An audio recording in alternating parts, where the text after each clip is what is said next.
Students, welcome to voice of history education channel. ఈరోజు మనము భారతదేశ చరిత్రలోనే అత్యంత ముఖ్యమైన పాఠ్యాంశము మౌర్య సామ్రాజ్యం గురించి తెలుసుకుందాం. డియర్ స్టూడెంట్స్, ఈ టీఎస్పీఎస్సీ నిర్వహించే అన్ని ఎగ్జామ్స్లో ఈ మౌర్య సామ్రాజ్యం గురించి చాలా క్వశ్చన్స్ రావడం జరుగుతుంది. అదేవిధంగా పాలిటీ అంశాలు చాలా తక్కువగా, అదేవిధంగా వాళ్ళ కాలంలో ఉన్న సాంఘిక, అదేవిధంగా ఆర్థిక ప్లస్ సాంస్కృతిక అంశాలను ఎక్కువగా అడుగుతారు. డియర్ స్టూడెంట్స్, మనం కూడా ఈ సాంఘిక, ఆర్థిక, సాంస్కృతిక అంశాలపై పెద్ద మొత్తంలో ఫోకస్ చేస్తూ ఎగ్జామినేషన్ పాయింట్ ఆఫ్ వ్యూలో కొన్ని బిట్స్ రూపంలో మీకు చెప్తాను. అదేవిధంగా ఏ ఏ అంశాల్లో ఏ ఏ అంశాలు ముఖ్యమైనవి వాటి గురించి కూడా నేను ఈరోజు మీకు చెప్తాను. డియర్ స్టూడెంట్స్, మౌర్య సామ్రాజ్యం లెసన్ స్టార్ట్ చేద్దాం. మౌర్య సామ్రాజ్యం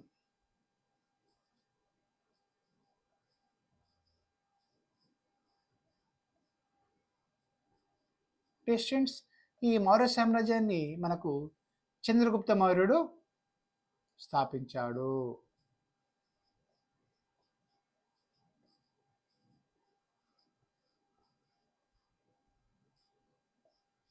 అదేవిధంగా ఈ మౌర్య సామ్రాజ్యానికి పేరు ఏ విధంగా వచ్చింది, మరి ఈ మౌర్య సామ్రాజ్యాన్ని పాలించిన పాలకులు ఏ కులాలకు చెందినవారు అనే విషయాన్ని ఫస్ట్ మీకు చెప్తా.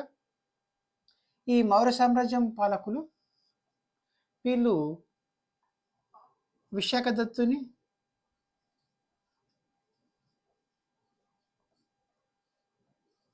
ముద్ర రాక్షసం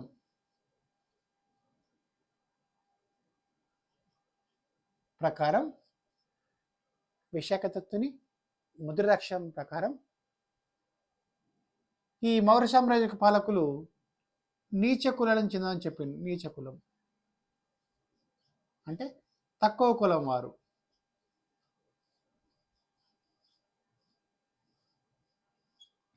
విశాఖదత్తు రాసిన ముద్రాక్షరం అనే గ్రంథంలో ఈ మౌర్య సామ్రాజ్య పాలకులు నీచ కులం లేదా తక్కువ కులానికి చెందిన వారని చెప్పేసి రాయడం జరిగింది. అదేవిధంగా రెండవది పురాణాలు. ఈ పురాణాల ప్రకారం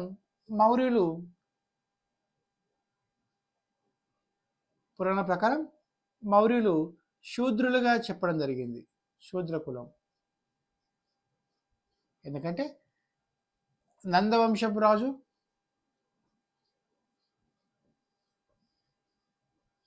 అదేవిధంగా మురా అనే స్త్రీకి జన్మించిన రాజే చంద్రగుప్త మౌర్యుడు.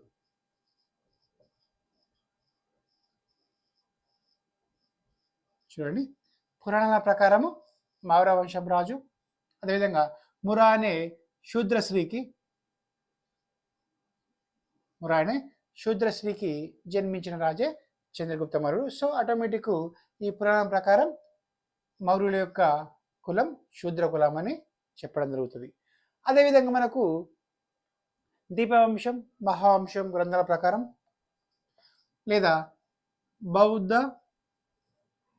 మరియు జైన మతాల ప్రకారం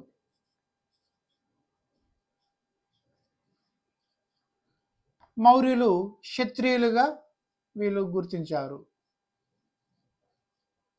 మౌర్య సామ్రాజ్య పాలకులు క్షత్రియులుగా అని చెప్పేసి బౌద్ధ మరియు జైన మతాలు మౌర్యులను క్షత్రియులుగా గుర్తించారు. అదే నాలుగవ థియరీ మౌర్యుల యొక్క కులం గురించి చెప్తున్నాం మనం. ఇక మొరియా తెగకు ఈ చంద్రగుప్త మౌర్యుని తండ్రి పాలకుడు అని చెప్తారు. మొరియా తెగకు ఈ చంద్రగుప్త మౌర్యుని తండ్రి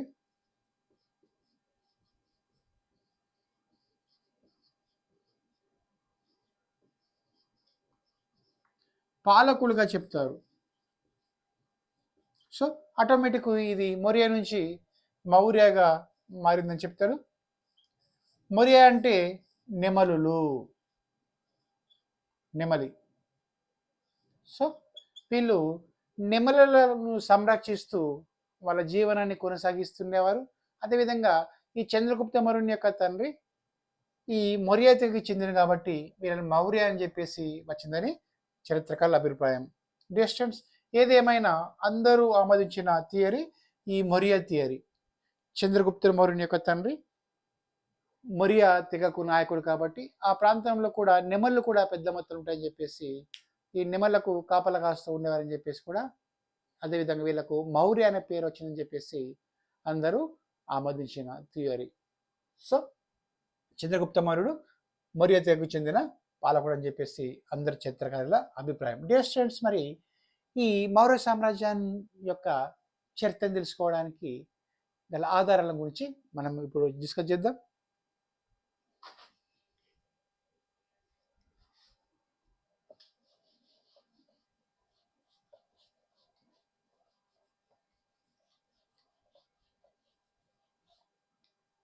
ఆధారాలు, రీసోర్సెస్. మౌర్య సామ్రాజ్య చరిత్ర తెలుసుకోవడానికి ఆధారాలు.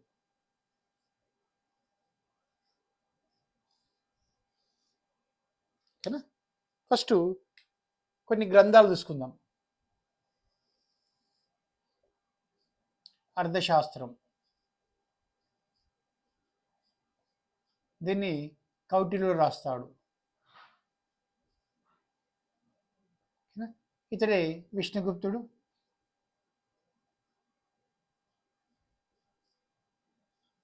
విష్ణుగుప్తుడుగా పిలువబడతాడు. అదేవిధంగా చాణక్యుడిగా పిలుస్తాడు. చాణక్యుడు. ఓకేనా?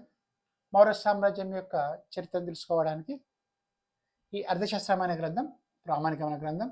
దీన్ని 1905లో, ఓకేనా, అర్థశాస్త్రాన్ని మనకు 1905లో కనుగొనడం జరుగుతుంది. ఓకేనా? ఈ అర్థశాస్త్రాన్ని మనకు ఆర్ శ్యామశాస్త్రి అనే వ్యక్తి, ఆర్ శ్యామశాస్త్రి అనే వ్యక్తి ఈ అర్థశాస్త్రాన్ని కనుగొంటాడు. అప్పుడు కౌటిల్యుడు దీన్ని సంస్కృత భాషలో రాస్తాడు. కౌటిల్యుడు సంస్కృత భాషలో రాస్తాడు. ఈ అర్థశాస్త్రంలో 15 భాగాలు, అదేవిధంగా 180 ఉపభాగాలు, అదేవిధంగా 6000 శ్లోకాలు ఉన్నాయి. డియర్ స్టూడెంట్స్, అర్థశాస్త్రం అనే మహాగ్రంథంలో 15 భాగాలు, అదేవిధంగా 180 ఉపభాగాలు, అదేవిధంగా 6000 శ్లోకాలు ఉన్నట్లు చరిత్రకారులు గుర్తించారు. ఓకేనా? ఈ అర్థశాస్త్రం అనే గ్రంథం మౌర్య సామ్రాజ్య పాలకుల సాంఘిక, ఆర్థిక, రాజకీయ వ్యవస్థ గురించి విశేషమైన సమాచారాన్ని అందిస్తుంది. అదేవిధంగా రెండవ గ్రంథం ఇండికా. దీన్ని మెగస్టనీస్ అనే వ్యక్తి రాశాడు. ఈ గ్రంథం కూడా మౌర్యుల గురించి విపరీతమైన సమాచారాన్ని అందిస్తుంది. మౌర్య సామ్రాజ్యం యొక్క ఆర్థిక, సామాజిక, సైనిక పరిస్థితులు కూడా వివరిస్తుంది. అదేవిధంగా ముద్ర రాక్షసం, ముద్ర రాక్షసం, దీన్ని విశాఖదత్తుడు రచించాడు. ఓకేనా? మౌర్య సామ్రాజ్య పాలకుడు చంద్రగుప్త మౌర్యుడు తన సామ్రాజ్యాన్ని స్థాపించిన తీరును ఈ ముద్ర రాక్షసం గ్రంథం తెలుపుతుంది. అదేవిధంగా మనకు రాజతరంగిణి, ఇంకో గ్రంథం రాజతరంగిణి. దీన్ని కల్హణుడు రాస్తాడు. రాజతరంగిణి కల్హణుడు రాస్తాడు. ఇది కూడా మౌర్య సామ్రాజ్యం యొక్క పరిపాలన తెలుసుకోవడానికి ఎంతో ఉపయోగపడుతుంది. అదేవిధంగా కథా సరిత సాగరం, కథ సరిత సాగరం, కాశ్మీర్ పండితుడు సోమదేవ్ సూరి రాస్తాడు. ఇది కూడా మౌర్యుల చరిత్రను తెలుసుకోవడానికి ప్రధానమైన ఆధారం. ఇక బృహత్ కథా మంజరిని క్షేమేంద్రుడు రాస్తాడు. బృహత్ కథా మంజరి,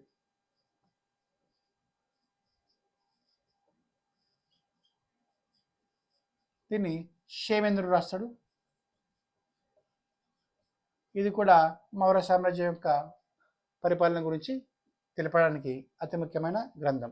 అదేవిధంగా మనకు విదేశీ వ్యక్తులైన ప్లీనీ, స్ట్రాబో, అదేవిధంగా మనకు మెగస్తనీస్, అదేవిధంగా మనకు పాహియాన్, హుయాన్సాంగ్,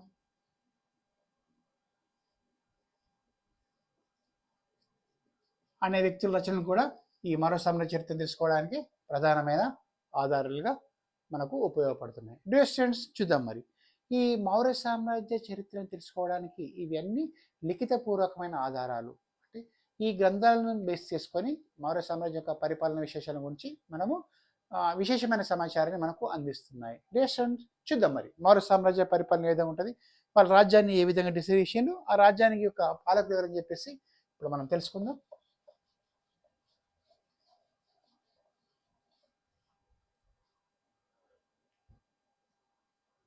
మనకు పరిపాలన సౌలభ్యం కోసం రాజ్యాన్ని రాష్ట్రంగా,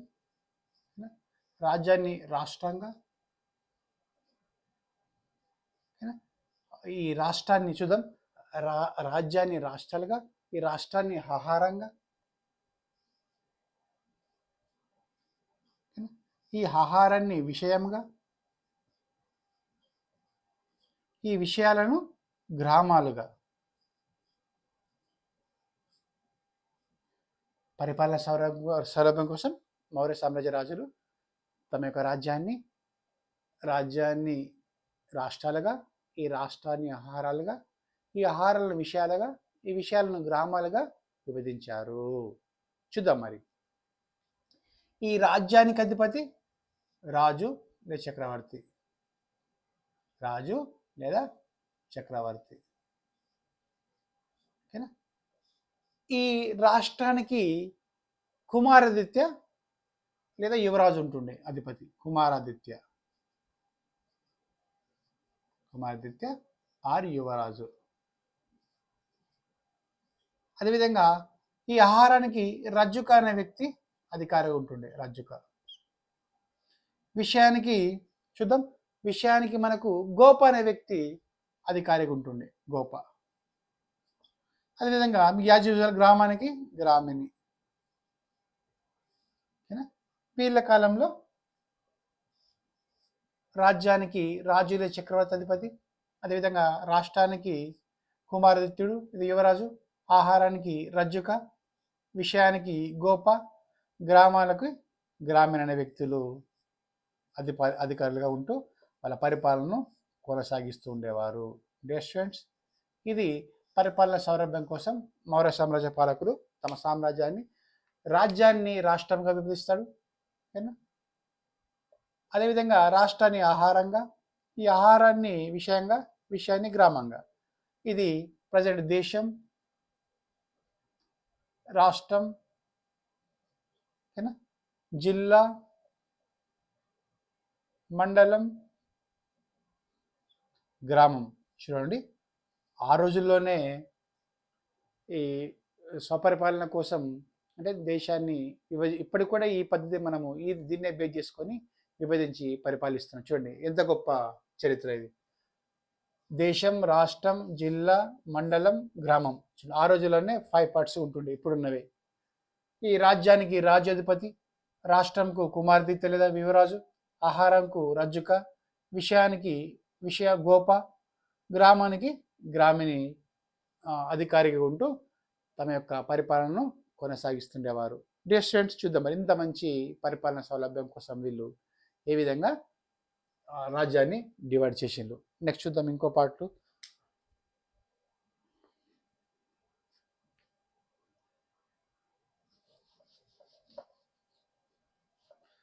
అదేవిధంగా మనకు ఈ మౌర్యుల కాలం, డియర్ స్టూడెంట్స్, నేను మనకు కొన్ని ఇంపార్టెంట్ టాపిక్ తీసుకొని చెప్తున్నా, లెంతీ ప్రాసెస్ కాకుండా ఎగ్జామినేషన్లో వచ్చే అంశాలు చెప్తున్నా.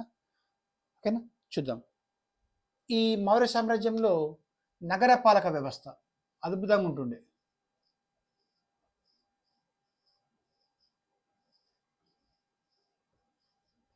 మౌర్యుల కాలంలో నగరపాలక వ్యవస్థ ఉంటుండే. ఈ నగరపాలక వ్యవస్థను 30 మంది అధికారుల కౌన్సిల్ ఉంటుండే.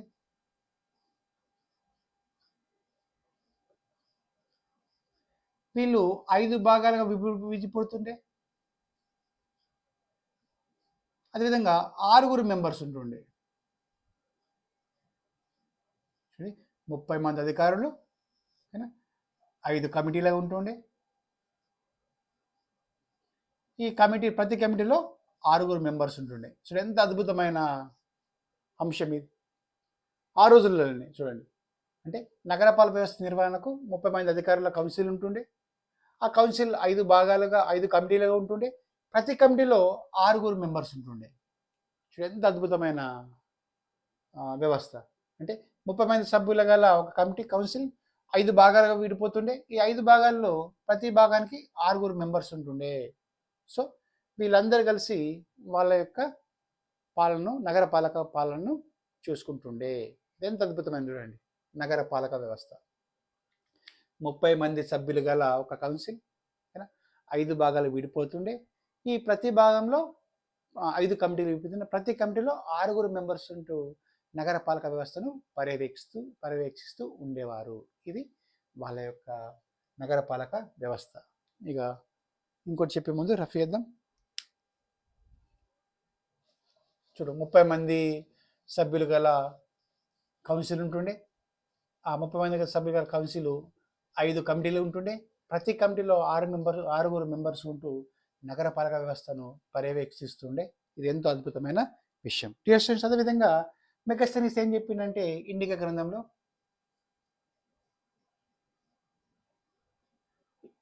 గ్రంథంలో భారతదేశంలో 7 రకాల కులాలు ఉండేవని చెప్పిండు. క్యాస్ట్. భారతదేశంలో 7 రకాల కులాలు ఉండేవని చెప్పడం జరిగింది. ఇంపార్టెంట్ వచ్చిన రావచ్చు. ఒకటి తాత్వికులు లేదా తత్వవేత్తలు. తాత్వికులు లేదా తత్వవేత్తలు, రైతులు మరియు సైనికులు,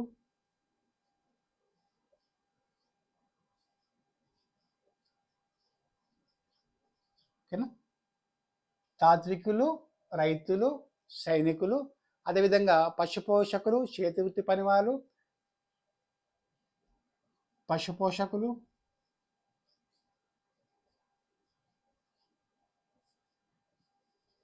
చేతివృత్తి పనివారు, అదేవిధంగా న్యాయవేత్తలు, న్యాయమూర్తులు అందాం. న్యాయమూర్తులు. ఇక న్యాయమూర్తి తర్వాత కౌన్సిలర్లు.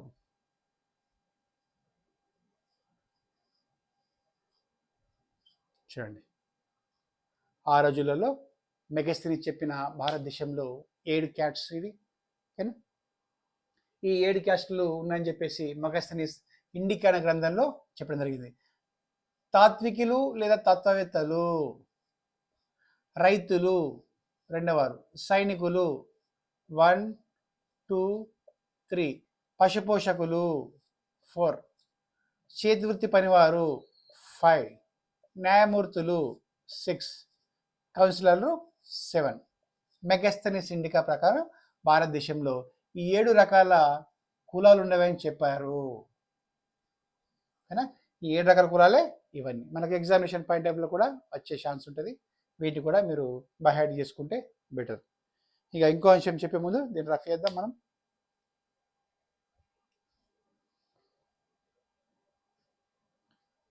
అదేవిధంగా ఇంకో ముఖ్యమైన అంశం, మౌర్యుల కాలంలో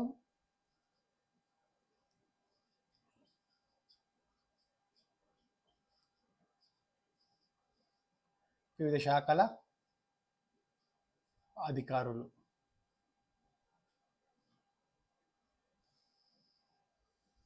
చూద్దాం. ఫస్ట్ చూసుకుంటే మొట్టమొదటిసారిగా మనం చూసుకున్నది అక్షపాలదక్ష.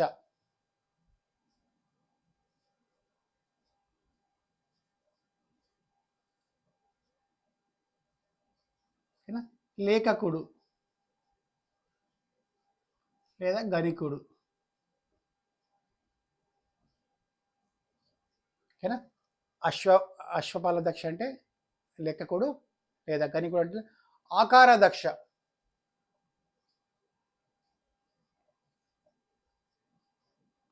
ఆకార దక్ష అంటే మనకు ఇతడు ఏమంటారంటే గనుల శాఖ. అకార దక్ష అంటే గనుల శాఖ.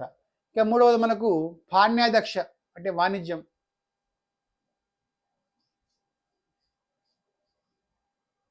వ్యాపారం వాణిజ్యం అన్నాం.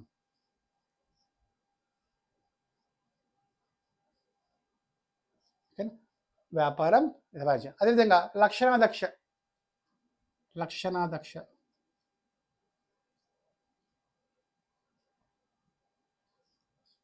నాణ్యాల నియంత్రణ.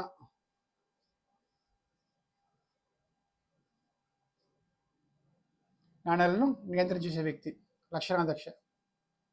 అదేవిధంగా దాని తర్వాత మనకు ఇంకోటి కుప్యాధ్యక్ష అటవీ శాఖ.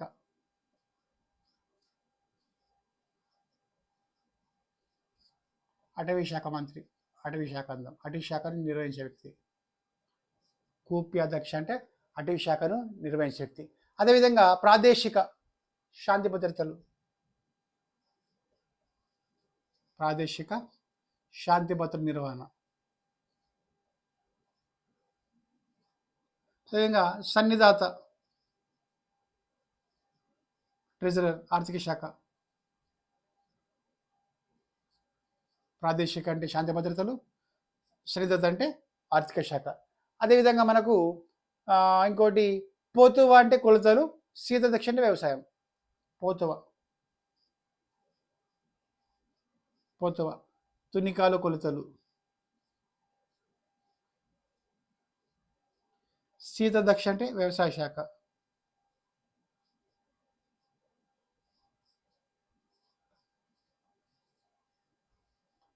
వ్యవసాయ శాఖ. అదేవిధంగా మనకు సురాదక్ష మద్యం,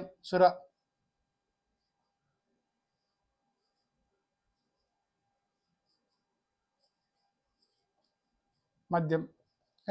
తర్వాత మనకు నానాదక్ష ఓడరేవు నిర్వహణ.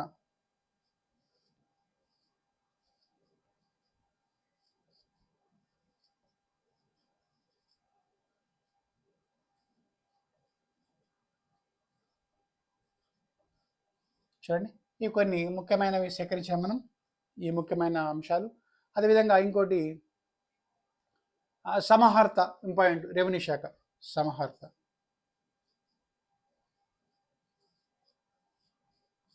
రెవెన్యూ శాఖ.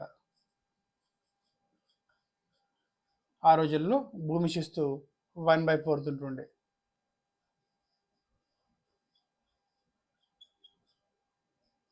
చూడండి డియర్ స్టూడెంట్స్, మనకు ఎగ్జామినేషన్ పాయింట్ ఆఫ్ వ్యూలో కొన్ని ముఖ్యమైన అంశాలు సేకరించడం. ఈ సేకరించిన అంశాల్లో వివిధ శాఖల యొక్క అధికారులు. అక్షపాలాదక్ష అంటే లేఖకుడు లేదా గణికుడు లేదా అకౌంటెంట్. ఆకార దక్ష గనుల నిర్వహణ శాఖ, భూగర్భం మరి గనుల నిర్వహణ. పాణ్యాదక్ష వ్యాపారం వాణిజ్యం చేసే బిజినెస్. లక్షణాదక్ష నాణ్యాలను నియంత్రించే శాఖ. కూప్యాదక్ష అంటే అటవీ శాఖ. ప్రాదేశిక ఇంపార్టెంట్, ఇది శాంతి భద్రత నిర్వహించే అధికారి. సన్నిధాత ఇంపార్టెంట్, ట్రెజరర్ ఆర్థిక శాఖ. పోతువ ఇంపార్టెంట్, ఇది కూడా తునికాలు కొలత శాఖ. శీతదక్ష ఇంపార్టెంట్, ఇది కూడా వ్యవసాయ శాఖ. సురదక్ష మద్యం. నానాదక్ష ఓడరేవుల నియంత్రణాధికారి. సమహర్త రెవెన్యూ శాఖ, ఇది కూడా ఇంపార్టెంట్. డియర్ స్టూడెంట్స్, మనకు ఇందులో ఈ 1, 2, 3, 4, 5, 6, 7, 8, 9, 10, 11, 12 ముఖ్యమైన శాఖలు తీసుకున్నాం మనం. ఇందులో సమహర్త, శీతదక్ష, పోతువ, సన్నిధాత, ప్రాదేశిక ఇవి ఎగ్జామినేషన్లో చాలాసార్లు రావడం జరిగింది. అంటే ఒక ఎగ్జామ్లో రిపీటెడ్ క్వశ్చన్స్ కూడా వస్తాయి కాబట్టి ఇవన్నీ బైహెడ్ చేసుకుంటే మనకు చాలా ఈజీగా ఎగ్జామినేషన్లో ప్రజెంట్ చేయవచ్చు. డియర్ స్టూడెంట్స్, ఇది అంటే మనము పొలిటికల్ అంశాలు చాలా తక్కువ చెప్తున్నాం, ఎందుకంటే పొలిటికల్ నుంచి గత 15 సంవత్సరాల నుంచి చాలా తక్కువ క్వశ్చన్స్, ఒక 1%, 2%, 10% లోపే వస్తున్నాయి.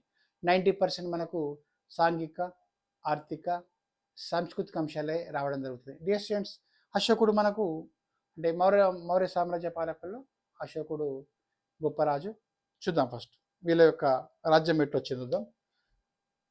ఫస్ట్ శోషాణ మహాజనపదాలు అంతమైన తర్వాత బలమైన రాజ్యాలు ఏర్పడడం జరిగింది. ఈ బలమైన రాజ్యాలే మగధను కేంద్రంగా చేసుకొని అక్కడ పెద్ద రాజ్యాలు ఏర్పడడం జరిగింది. సో ఈ మౌర్యులకున్న ముందు హర్యాంక వంశం,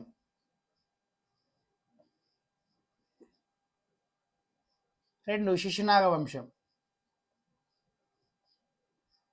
3 హర్యాంక శిశునాగ నందవంశం, 3ది నందవంశం.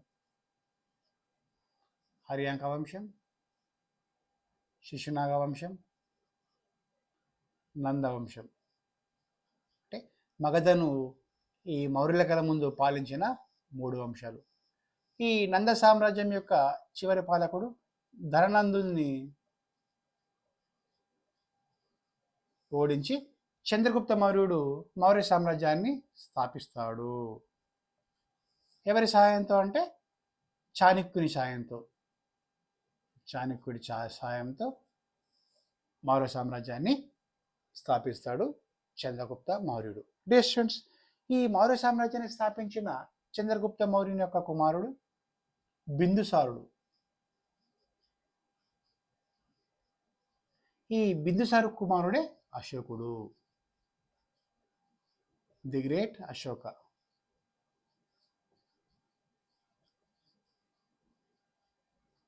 చరిత్రలో ది గ్రేట్ అశోక పిలుస్తాం.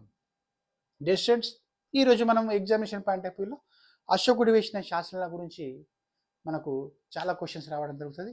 మరి మన ఎగ్జామినేషన్ పాయింట్ ఆఫ్ వ్యూలో మా అశోకుడు వేసిన 84,000 బౌద్ధ స్తూపాలు, అదేవిధంగా అశోకుడు వేసిన 14 శిలాశాసనాల నుంచి చాలా క్వశ్చన్స్ మనకు చాలా ఎగ్జామ్స్లో సివిల్ సర్వీస్ నుంచి గ్రూప్ 1, గ్రూప్ 2, గ్రూప్ 3, గ్రూప్ 4లో కూడా చాలా క్వశ్చన్స్ రావడం జరుగుతుంది. గ్రూప్ 2లో అయితే ఖచ్చితంగా క్వశ్చన్స్ వచ్చే అవకాశం ఉంటుంది.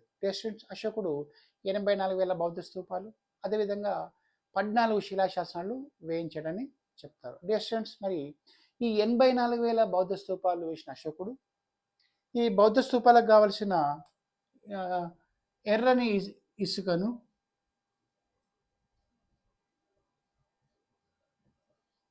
అశోకుడు 84,000 బౌద్ధ స్తూపాలకు కావలసిన ఎర్రని ఇసుకను మధుర మరియు చునార్ నుంచి తెప్పించాడు. మధుర మరియు చునార్ ప్రాంతాల నుంచి తీసుకొచ్చాడు. మధుర మరియు చునార్. అశోకుడు 84,000 బౌద్ధ స్తూపాలు నిర్మిస్తాడు.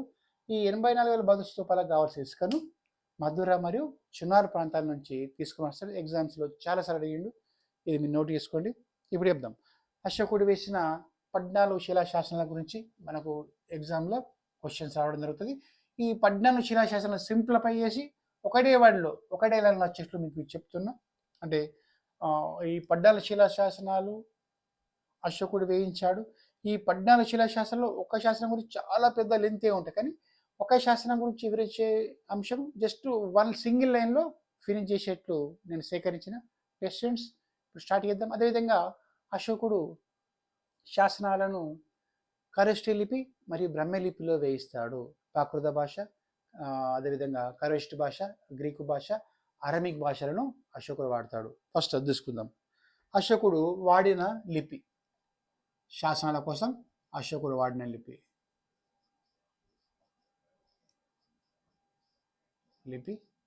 మరియు భాష. భాష అశోకుడు మనకు ప్రాకృత భాషను వాడారు. అశోకుడు ప్రాకృత భాష, అదేవిధంగా ఖరోష్ఠీ భాష, అదేవిధంగా గ్రీకు భాష, అదేవిధంగా అరమిక్ భాష. వాయువ్య భారతదేశంలో ఈ గ్రీకు మరియు అరమిక్ భాషను వాడతారు. ఇండియా లోపల మొత్తం ప్రాకృతాన్ని, ఖరోష్ఠీ భాషని వాడతారు. అదేవిధంగా లిపిల్లో మనకు మనం చెప్పుకున్నట్లు బ్రహ్మీ లిపి, ఖరోష్ఠీ లిపి. ఈ ప్రాకృతమైన బ్రహ్మీ లిపులు ఉంటుండే, ఖరోష్టి ఏమో ఖరోష్టి లిపిలో ఉంటుంది.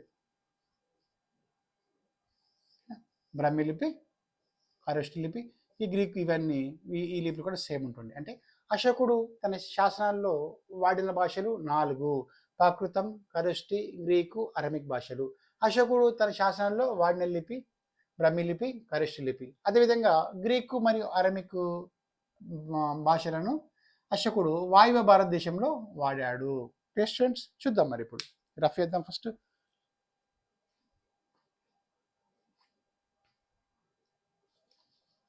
అశోకుడు వేసిన 14 శిలాశాసనాలు మనం సింప్లిఫై చేసిన చూద్దాం. ఫస్ట్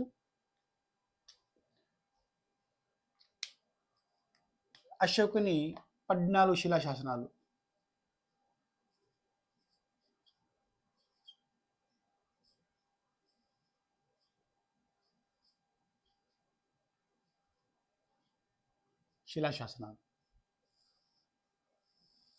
మనం ఈజీగా సింప్లిఫై ఒకటే భాషలో మనం అంటే సింగిల్ లైన్లో మనం పిలుస్తాం.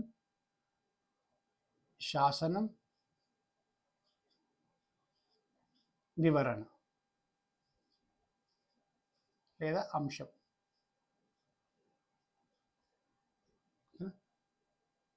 అశోకుడు వచ్చిన ఒకటవ శిలాశాసనం ఇది జంతు బలులు,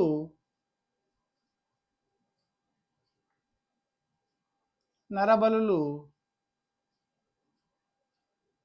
విందులు, వినోదాలు నిషేధం.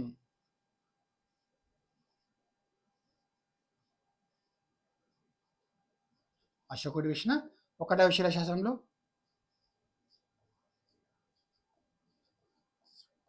జంతు బలులు, నరబలులు, విందులు, వినోదాలు నిషేధించాడు. అదేవిధంగా రెండవ శిలాశాసనం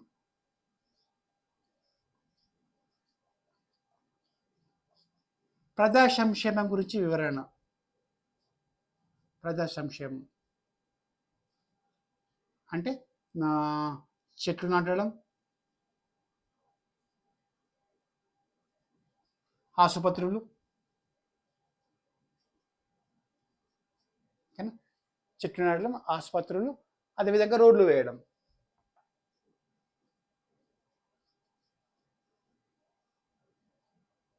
చెట్లు నాటడం, ఆసుపత్రులు, రోడ్లు వేయడం. అదేవిధంగా మూడవ శిలాశాసనం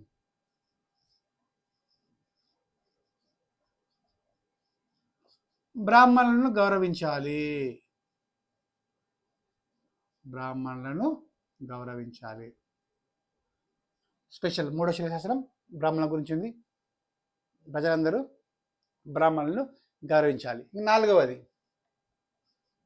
నాలుగవ శిలాశాసనం జీవహింస నిషేధం.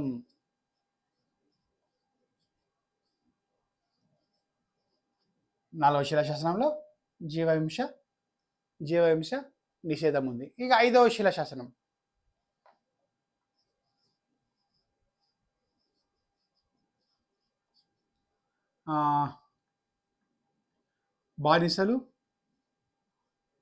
బానిసల పట్ల మరియు యుద్ధ ఖైదీల పట్ల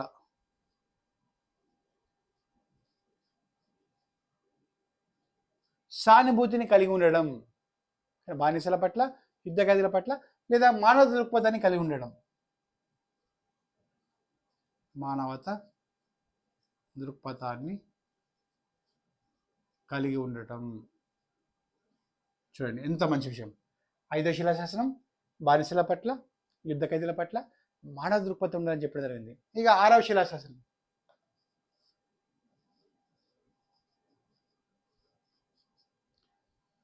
దేశ ప్రజలందు సమాప్త ప్రజలు నా బిడ్డ లాంటి వారు.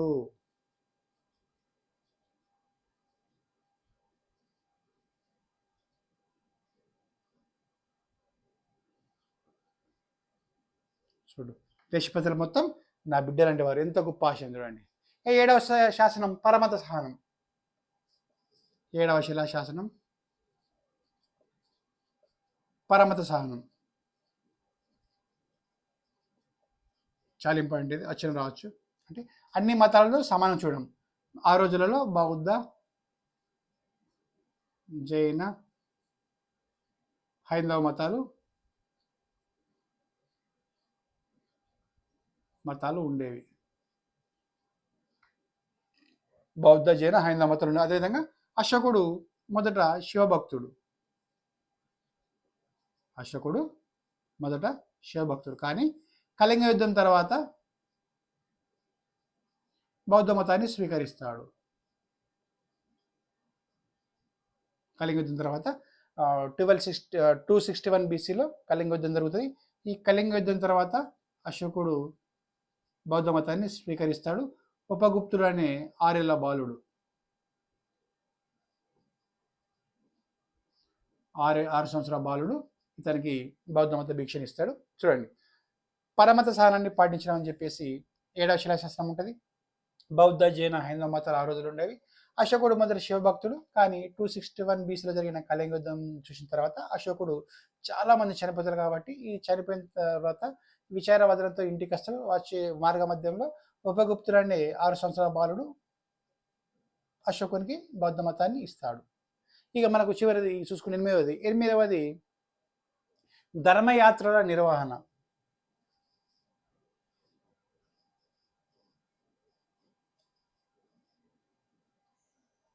8వ శిలాశాసనం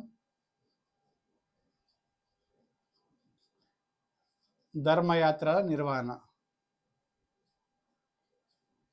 బౌద్ధ మత ప్రచారం కోసం అశోకుడు ఆయా దేశాలకు ధర్మమాత్రలను నియమిస్తుండే. అదేవిధంగా అవి ఏ విధంగా నిర్వహించిన సూత్రాలు ఈ 8వ శిలాశాసనం ఉంటుండే. ఇక 9వ చూసుకుంటే మనకు 9వది వైదిక క్రతువులను ఖండించాడు. 9వ శిలాశాసనం వైదిక క్రతువులను ఖండించాడు. ఎందుకంటే ఆ రోజుల్లో ఈ యజ్ఞాలు, యాగాదులు, అశ్వమేధ, రాజసూయ, వాజపేయి యాగాలు చాలా పెద్ద మొత్తంలో ఖర్చుతో కూడుకున్నవి. వేలాది మంది గోవులను దానంగా ఇస్తుండే. అదేవిధంగా వేల సంఖ్యలో ధనరాశులు కూడా అవి నిష్ప్రయోజనం పాలుతుందని చెప్పేసి అశోకుడు ఈ క్రతువులను మొత్తము నిషిద్ధని చెప్పేసి 9వ శిలాశాసనంలో చెప్పడం జరిగింది. ఇక 10వ శిలాశాసనం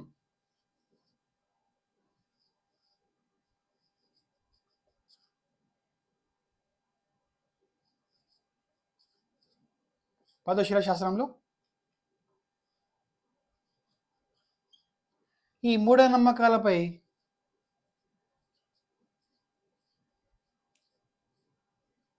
విరుగుడు కోసం మూఢనమ్మకాలపై విరుగుడు కోసం ధర్మయాత్ర గురించి వివరణ. అంతే.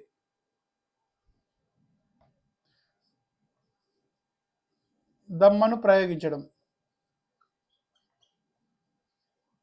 మూఢనమ్మకాల విరుగుడు కోసం దమ్మను ప్రయోగించడం. ఇక 11వది చాలా ఇంపార్టెంట్, వచ్చిన రావచ్చు. 11వ శిలాశాసనం నైతిక ప్రవర్తన. అంటే పెద్దవారి పట్ల గౌరవం, తల్లిదండ్రులను గౌరవించడం. పెద్దవారిని, తల్లిదండ్రులను గౌరవించడం చాలా ఇంపార్టెంట్. ఇక 12వది మనకు సంఘంలో అసాంఘిక శక్తిని నిషేధించడం. 12వ శిలాశాసనం సంఘంలో అశాంతిని నిరోధించడం. అదేవిధంగా 13వది ఇంపార్టెంట్, కళింగ యుద్ధ ప్రస్తావన. 261 బీసీలో జరిగిన కళింగ యుద్ధ ప్రస్తావన.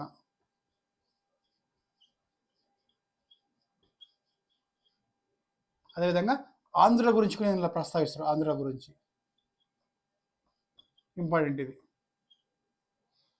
11వ సెషన్. ఇక 14వది ఇందులో ఏమున్నది, సింపుల్ పరిపాలన, దమ్మం గురించి వివరణ.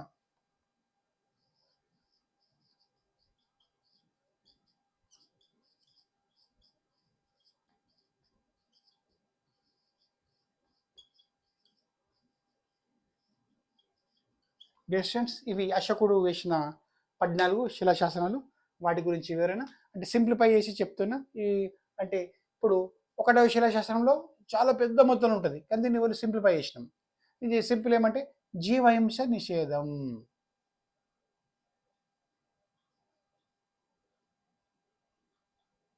జంతు బలులు, నరబలులు ప్లస్ విందులు వినోదాలు నిషేధించాడు అశోకుడు. 2వ శిలాశాసనం ప్రజా సంక్షేమం. 3వ శిలాశాసనం బ్రాహ్మణులను గౌరవించాలి. 4వ శిలాశాసనం జీవహింస నిషేధం. ఓకేనా, ఇవి 1+4 ఆల్మోస్ట్ సేమ్ ఉంటాయి. ఇందులో విందుల వినోదాలను నిషేధిస్తాడు. ఇక 5వది బానిసల పట్ల, యుద్ధ ఖైదీల పట్ల మానవ దృక్పథాన్ని కలిగి ఉండడం. అంటే 5వది మానవ దృక్పథాన్ని కలిగి ఉండడం. 6వ శిలాశాసనం సమాప్త ప్రజలు నా బిడ్డలు లాంటి వారు. ఇది చాలా ఇంపార్టెంట్. ఇక 7వ శిలాశాసనం పరమత సహనం, సింపుల్. 8వ శిలాశాసనం ధర్మయాత్ర నిర్వహణ. 9వ శిలాశాసనం వైదిక క్రతువులను ఖండించాడు. 10వ శిలాశాసనం మూఢనమ్మకాలపై వీరుల కోసం దమ్మను ప్రయోగించాడు. ఇక 11వ శిలాశాసనం నైతిక ప్రవర్తన, ఇంపార్టెంట్, ఇది చాలా చాలా ఇంపార్టెంట్. 11 నైతిక ప్రవర్తన. ఇక 12వ శిలాశాసనం సంఘంలో అశాంతిని నిరోధించడం. 13వ శిలాశాసనం కళింగ యుద్ధ ప్రస్తావన, ఆంధ్రుల ప్రస్తావన. ఇక 14వ శిలాశాసనం పరిపాలన మరియు దమ్మ గురించి వివరణ. డియర్ స్టూడెంట్స్, ఈ 14 శిలాశాసనాలు చాలా ముఖ్యమైనవి. మనం చెప్పినట్లు అశోకుడు 84,000 బౌద్ధ స్తూపాలు నిర్మించాడు. ఈ నిర్మాణాల కోసం మధుర మరియు చినార్ నుంచి ఎరుపు ఇసుకని తీసుకొచ్చాడు. అదేవిధంగా వీటితో పాటు 14 శిలాశాసనాలు వేయించాడు. ఈ 14 శిలాశాసనాలు వేయించడానికి అశోకుడు 4 రకాల లిపులను వాడాడు. ఓకేనా, ప్రాకృత భాష, ఖరోష్టి భాష, గ్రీకు భాష, అరమిక్ భాష. అదేవిధంగా బ్రహ్మి లిపి, ఖరోష్టి లిపి, గ్రీకు లిపి, అరమిక్ లిపి, 4 భాషలు, 4 లిపులు. ఈ శాసనాలు వేయడంలో ఇవన్నీ అశోకుడు ఉపయోగించాడు. చూద్దాం. ఫస్ట్ ఇంకోసారి రీక్యాప్ చేస్తా, సింప్లిఫై చేస్తే చూడండి. అశోకుని 14 శిలాశాసనాల్లో మనము ఈజీగా ఎరేజ్ చేద్దాం. అంటే మనము అంటే ఎట్లా చేద్దామంటే మనము సింపుల్గా ఉన్న అంశాలు తీసుకుందాం, దాన్ని మనం ఎరేజ్ చేసి కోడ్ ద్వారా గుర్తించుకుందాం. చిన్న కోడ్స్ ఇద్దాం. మనం కోడ్స్ సింపుల్. మనం ఈ కోడ్స్ తెలుసుకుందంటే ఫస్ట్ మనము ఈ 13ను ఎలిమినేట్ చేద్దాం. ఫస్ట్ 13ను ఎలిమినేట్ చేద్దాం. ఎట్లా అంటే 13 మనకు సింపుల్ కళింగ యుద్ధ ప్రస్తావన. కళింగ 13 వెళ్ళిపోయింది. ఓకేనా, ఇక 13 తర్వాత 7 తీసుకుందాం. 7వ శిలాశాసనం. 7 అంటే పరమత సహనం. అంటే వాళ్ళు పరమత సహనం అంటే పరమత సహనం చేయకపోతే అందరు ఏడుస్తుండేవారు. సో 7 అంటే పరమత సహనం, ఏడుస్తుండడం, పరమత సహనం. ఓకేనా, 7 తర్వాత మనం తీసుకునేది బ్రాహ్మణులకు గౌరవించాలి. 3వ శిలాశాసనం బ్రాహ్మణులను గౌరవించాలి. ద్విజులు అంటే బ్రాహ్మణులు, అంటే 2 జన్మల వాళ్ళు బ్రాహ్మణులు. ద్విజులు అంటే 1 2 3 3 అక్షరాలు 3 వెళ్ళిపోతుంది, సింపుల్ ద్విజులు. ఇక మనకు 4వది జీవహింస నిషేధం. 4 జీవహింస నిషేధం. ఇది కూడా వెళ్ళిపోతుంది. జీవహింస 4 అక్షరాలు 4 వెళ్ళిపోతాయి ఈజీ. 4 1 2 3 4 4 వెళ్ళిపోతుంది. ఇక మనకు ఇంకోటి చూసుకుంటే 11 నైతిక ప్రవర్తన. నైతిక ప్రవర్తన అంటే give respect and take 1+1, give respect and take respect. ఇది 11 కూడా ఈజీగా వెళ్ళిపోతుంది, రెస్పెక్ట్ ఇవ్వడం. ఓకే, 14 అయితే ఏముండదు. 14లో మొత్తము ఆ పరిపాలన ఉంటుంది, పరిపాలన ధర్మం గురించి. ఇది జరుగుతుంది. లాస్ట్ది పరిపాలన ధర్మం, ధర్మం. ఇది క్లైమాక్స్ కాబట్టి ఇది మనకు అంత ప్రాధాన్యం గుర్తుంచుకొచ్చేది. ఇక మనకు చూద్దాం ఇంకేముంటుందంటే 9 వైదిక క్రతువులను ఖండించాడు. అంటే 9 మూఢం అంటే ఇది తీసుకుందాం. 3 అయిపోయింది కదా, సంక్షేమం. చెట్లు నాటడం, జంతు బలులు, 8 6 6 చూద్దాం 6 6 ఏం చెప్తుందంటే ఇక్కడ సమప్త ప్రజలు నా బిడ్డ అంటే వాడని చేతులు లేపుతాడు. ఇట్లా సమప్త ప్రజలు నా బిడ్డలు అంటే వాడని చేతులు లేపుతాడు అంటే 6 ఓడినట్లుగా. క్రికెట్లో బంతిని 6 ఓడినట్లు సమప్త ప్రజలు నా బిడ్డలు అంటే వారు అంటే 6 కొడితే ఎంపైర్ సిగ్నల్ ఇచ్చేట్లు చేతులు లేపినట్టు ఈజీగా. మనకు ఆప్షన్ లేదు, ఇది కోడిగా 6 కొట్టింది కాబట్టి సమప్త ప్రజలు నా బిడ్డలు అంటే వారు, బస్ ఇట్లా 6. ఇక వీటిని కూడా ఎలిమినేషన్ ద్వారా మొత్తం తీసేసుకోవచ్చు, మనకేం ప్రాబ్లం లేదు. ఓకేనా. ఈ 12 సంఘంలో అశాంతి నిరోధించడం. Okay right. ఇంకా వీటిని ఏమంటే ఈ జెర్సీ నెంబర్తో కూడా మనం ఈజీగా గుర్తుంచుకోవచ్చు. మనకి సింపుల్ జెర్సీ నెంబర్స్ ఉంటాయి. జెర్సీ నెంబర్ అంటే చూసుకుందాం. ఇప్పుడు 1 జెర్సీ కేఎల్ రాహుల్ వేసుకుంటాడు జెర్సీ నెంబర్ 1తోని. ఓకేనా. జంతు బలులు, నరబలులు, విందులు నిషేధం 1 జెర్సీతోని అటో వేసుకోవచ్చు. అదేవిధంగా ఈ 7 జెర్సీని రొనాల్డో వేసుకుంటాడు, పరమసాహ నిషేధం, బౌద్ధ జనం, ఐంద మతం అప్పుడు ఆ రోజుల్లో అది చేసుకోవచ్చు. ఇక 10వ జెర్సీ సచిన్ వేసుకుంటాడు, మూఢనమ్మకాలపై సచిన్ యాడిషన్ అని చెప్పచ్చు.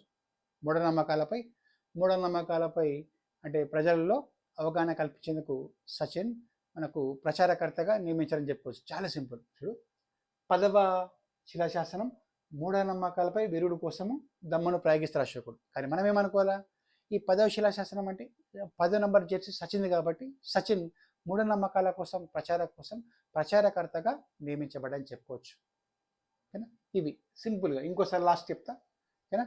మనకి ఎగ్జామినేషన్లో ఏ క్వశ్చన్స్ ఈజీగా చెప్పుకోవచ్చు ఈ 14 శిలాశాసనాల్లో. ఫస్ట్ 1వ శిలాశాసనం జంతు బలులు, నరబలులు, విందులు, వినోదాల నిషేధం. 2వ శిలాశాసనం ప్రజా సంక్షేమం. ఓకేనా. ఈ ప్రజా సంక్షేమం కోసం మనం ఏం చేస్తామంటే అవి చెట్లు నాటడం, ఆసుపత్రులు కట్టించడం, రోడ్డు వేయడం. ఇక 3వ శిలాశాసనం ఇంపార్టెంట్, బ్రాహ్మణులను గౌరవించాలి. అదేవిధంగా 4వ శిలాశాసనం జీవహింస చేయరాదు. ఓకేనా. 5వ శిలాశాసనం బానిసల పట్ల, యుద్ధ ఖైదీల పట్ల మానవ దృక్పథం ఉండాలి. ఓకేనా. ఇక 6వ శిలాశాసనం సమప్త ప్రజలు నా బిడ్డలు లాంటి వారు. 7వ శిలాశాసనం పరమత స్నానం పాటించకపోతే ఏడుతారు కాబట్టి పాటించాలి అని చెప్పి ఇక్కడ దీన్నే పెంచుకుని చెప్తున్నా. అదేవిధంగా 8వ శిలాశాసనం ధర్మయాత్రల నిర్వహణ. 9వ శిలాశాసనం వైదిక క్రతువులను ఖండించాడు. 10వ శిలాశాసనం మూఢనమ్మకాలపై విరుగుడు, మనం సచిన్ యాడ్ చేసిన చెప్పినాం. ఇక 11వ శిలాశాసనం నైతిక ప్రవర్తన, give respect and take respect, 1+1 bus. ఇక 12వ శిలాశాసనం సంఘంలో అశాంతిని నిరోధించడం. ఇక 13వ శిలాశాసనం కళింగ యుద్ధంలో చూసిన అంటే చాలామంది సైనికులు చనిపోతాడు, రక్తం ఏరులై పారుతారు కాబట్టి భవిష్యత్తులో యుద్ధం చేయొద్దని చెప్పేసి కళింగ యుద్ధ ప్రస్తావన మనకు ఈ 13వ శిలాశాసనం ఉంటుంది. ఎందుకంటే ఆ యుద్ధంలో చూసిన భయంకర సంఘటన ద్వారా అశోకుడు భవిష్యత్తులో యుద్ధం చేయరాదని, అదేవిధంగా అశోకుడు శాంతి అశోకుడుగా మారుతాడు. ఆ ప్రస్తావన 261 BC జరిగిన కళింగ యుద్ధ ప్రస్తావన. అదేవిధంగా ఇందులో ఆంధ్రుల ప్రస్తావన కూడా ఉండడం జరిగింది. అదేవిధంగా 14వ శిలాశాసనంలో పరిపాలన, ధర్మం గురించి వివరణ ఉంది. డియర్ స్టూడెంట్స్, ఈ విధంగా మనకు అశోకుడు వేసిన 14వ శిలాశాసనంలో ఏది వచ్చినా మనం ఈజీగా చెప్పచ్చు. ఎగ్జాంపుల్ మనం కోడ్ ప్రకారం చేసుకుంటే చూస్తున్నాం కదా. మనం 3 అంటే ద్విజులు, బ్రాహ్మణులు అంటే బ్రాహ్మణులను గౌరవించాలి. అశోకుని శిలాశాసనం 3 ప్రకారం బ్రాహ్మణులను గౌరవించాలి. మనం 10 చెప్పుకున్నాం. మూఢనమ్మకాలపై విరుగుడు, మనం మూఢనమ్మకాల కోసం సచిన్ను యాడ్ చేశారని చెప్పినాం మనం. అదేవిధంగా 13 కళింగ ప్రస్తావన, ఈజీ ఉంటుంది, కళింగ యుద్ధం గురించి ప్రస్తావన. ఇక 14 మనకు చెప్పినట్లు పరిపాలన మరియు ధర్మం గురించి వివరణ. ఇక వీటిని 4 భాషల్లో 4 లిపుల్లో వేస్తాడు. ఆ భాషలే ప్రాకృతం, ఖరోష్టి, గ్రీకు, అరమిక్. ఈ గ్రీకు, అరమిక్ అనేది వాయువ్య భారతదేశంలో వేస్తాడు. ఈ అదేవిధంగా ఖరోష్టి మరియు ప్రాకృత భాషను మన భారతదేశంలో వేస్తాడు, ఉత్తర దక్షిణ భారతంలో వేస్తారు. అదేవిధంగా బ్రహ్మీ లిపి, ఖరోష్టి లిపి, గ్రీకు లిపి, అరమిక్ లిపిలు మొత్తం 4 లిపిలు వాడతారు, 4 భాషలు వాడతారు. Dear students, thank you very much.